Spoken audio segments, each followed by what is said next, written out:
was sworn in as India's fourth Prime Minister.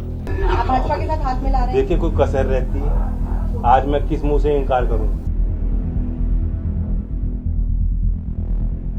एक ही product बार बार launch करने के चक्कर में कांग्रेस की दुकान ताला लगने की नौबत आ गई।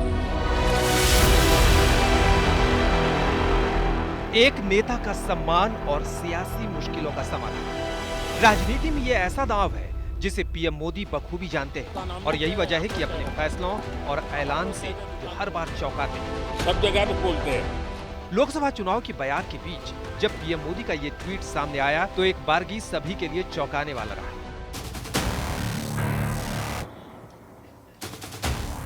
इस ट्वीट में पीएम मोदी ने पूर्व पीएम चौधरी चरण सिंह को भारत रत्न मिलने की जानकारी दी। इस सूचना के साथ ही लोकसभा चुनाव से पहले पश्चिमी यूपी की सियासी फिजा बदल गई। उन्होंने बहुत ही साफ तरीके से सभी किसान जातियों को एकजुट करने का काम दिया और अजगर का नारा दिया। अजगर का नारा यानी कि अहिर, जाट, गुजर और राजपूत, ये जो जातियां हैं, इन्हीं के पास सबसे ज्यादा खेती की जमीनें हैं पूरे पश्चिमी उत्तर प्रदेश में, और यही ताकत बने चौधरी चरण सिंह की, और इसी ताकत से वो देश के प्रधानमंत्री बने। क्योंकि पीएम मोदी की ओर से ये ऐलान ठीक उस वक्त हुआ जब इंडिया गठबंधन को एक और बड़े झटके की तैयारी हो रही है। बीजेपी आरएलडी के बीच अलायंस की बात तय हो चुकी है। सूत्रों के मुताबिक आरएलडी 2 लोकसभा सीटों पर चुनाव लड़ेगी। ये 2 सीटें बागपत और बिजनौर। इसके अलावा आरएलडी को एक राज्यसभा सीट भी दी जाएगी। चौधरी चरण सिंह को भारत रत्न के ऐलान के बाद जयंत चौधरी ने दिल जीत लिया वाला ट्वीट किया और फिर अपने बयान में बीजेपी के साथ जाने की खबरों पर मुहर लगाई। पाने की अब आप भाजपा के साथ हाथ मिलाने के लिए तैयार हो? आप भाजपा के साथ हाथ मिला रहे हैं? देखिए, कोई कसर रहती है, आज मैं किस मुंह से इनकार करूं आपके सवाल? यानी अखिलेश संग सीट शेयरिंग पक्का करते करते जयंत चौधरी बीजेपी संग चलने को तैयार हुए और पीएम मोदी ने ऐसा दाव चला है कि विरोधी भी कुछ नहीं कह पा रहे। बहुत बधाई। और चौधरी चरण सिंह जी के लिए मांग समाजवादियों ने भी की थी अभी कुछ दिन पहले, आपको याद होगा। और जितने लोगों को भी भारत रत्न मिला है, मैं उनको बहुत बधाई और शुभकामनाएं देता हूं। सर, जयंत जी से कोई बात हुई है? इधर बात नहीं हुई है, और जो बातें हो रही हैं वो सब अखबारों में छप रही हैं, तो आप ही के माध्यम से हम लोग जानकारी पा रहे हैं। पीएम मोदी ने लोकसभा चुनाव में एनडीए की 400 पार सीट का टारगेट रखा है।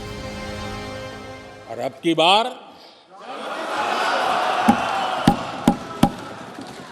पूरा देश कह रहा है, अब की बार खड़गे जी भी कह रहे हैं।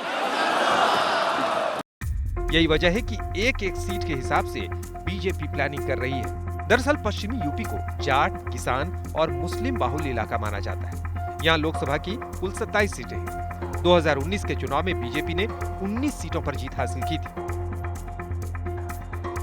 वहीं एसपी बीएसपी के साथ गठबंधन में 3 सीटों पर चुनाव लड़ने के बाद भी आरएलडी खाली हाथ रह गई थी। बीजेपी ने 400 पार के लक्ष्य को हासिल करने के लिए 50% से ज्यादा वोटों का लक्ष्य रखा है, लिहाजा वो छोटे छोटे दलों को भी साथ लाने की कोशिश में लगी है। इंडिया टुडे के सी वोटर के साथ देश का मूड समझने के लिए किए गए सर्वे में यूपी में बीजेपी प्लस को 72 सीटें मिलने का अनुमान है। हालांकि यूपी में चल रही राम लहर के बीच बीजेपी 80 सीटों पर जीत का लक्ष्य लेकर चल रही है। ऐसे में चौधरी चरण सिंह को भारत रत्न देना बीजेपी को पश्चिमी यूपी में बड़ी बढ़त दिला सकता है। देखिए, आज़ाद भारत में चौधरी चरण सिंह से बड़े किसान नेता नहीं हुए।